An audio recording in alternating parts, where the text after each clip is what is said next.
നാളെ സത്യപ്രതിജ്ഞയാണ് രാവിലെ 10 മണിക്ക്. മുഖ്യമന്ത്രിയോടൊപ്പം 6 പതിറ്റാണ്ടുകൾക്ക് ശേഷം UDF-ൽ കോൺഗ്രസിൽ സമ്പൂർണ്ണ മന്ത്രിസഭയിൽ സത്യപ്രതിജ്ഞയാണ്. ഇന്ന് 20 UDF മന്ത്രിമാരുടെ ലിസ്റ്റ് ബഹുമാനപ്പെട്ട ഗവർണർക്ക് സമർപ്പിച്ചു. അപ്പോൾ നാളെ ഞാനടക്കം 21 പേര് സത്യപ്രതിജ്ഞയാണ്. ലീഗ് മന്ത്രിമാരുടെ മുസ്ലിം ലീഗ് പ്രഖ്യാപിച്ചു. ബാക്കിയുള്ളവരുടെ നിങ്ങൾക്കറിയാം.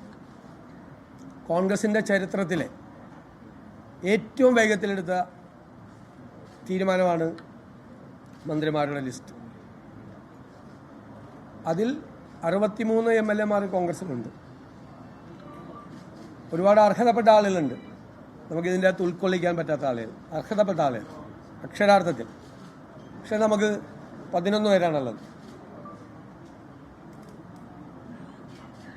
അപ്പോൾ നമുക്ക് കുറേ അർഹതയുള്ള ആളുകളെ പല സോഷ്യൽ ബാലൻസും റീജിയണൽ ബാലൻസും എല്ലാം കൂടി പരിഗണിക്കുമ്പോൾ അവരെ പരിഗണിക്കാൻ പറ്റിയിട്ടില്ല.